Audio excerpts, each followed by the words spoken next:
There's not one guy, one person in the history of this program that's bigger than the program. What's better than this? Guys being dudes. See, I thought Michael Hawkins did everything he needed to do today. There are times where, Mark, I don't want to steal your thunder, but there are times where he throws the ball away because he makes the decision to keep the ball too long. And those plays are frustrating, but the alternative is your quarterback throwing an interception, and he has proven that he can take care of the ball. And winning the turnover battle is what we won us the game today. So as long as he continues throwing the ball out of bounds, even when he holds the ball too long or tries to scuffle or shuffle when he shouldn't, I'm okay with it, honestly, because he'll just continue to get better at that. So positives there.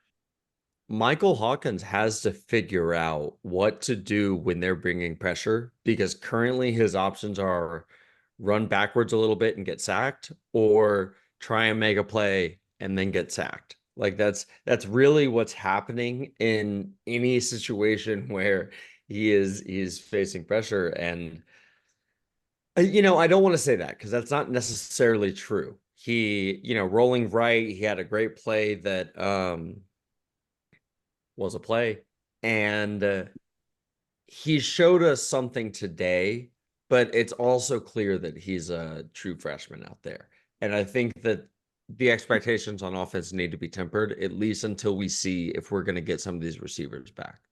I was like thoroughly impressed with Hawkins. I thought the ability, he opens up with on the first drive that he has I think on the fourth play, his 55-yard run that got the touchdown.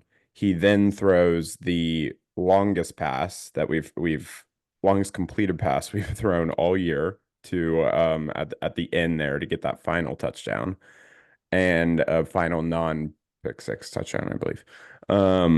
And it was, I think his decision making, I understand where both of you are coming from when you said like he's just throwing it away or he's holding on to it too long, and sometimes he gets a little like squirrely in the pocket, and I agree with those things. I do think a large fact of that is that we do not have our 5 wide receivers today, and they could not get open. These backup third string receivers could not get open to save their lives.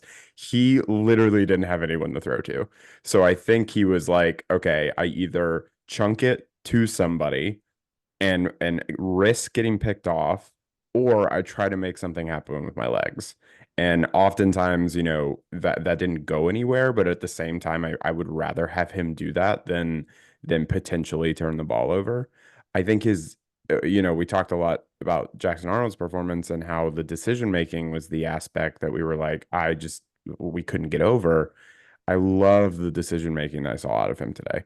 And the fact that it's coming from a true freshman whose first start is at an SEC, a home of an SEC team, like an away game. I mean, like that's intense for anybody, let alone a true freshman.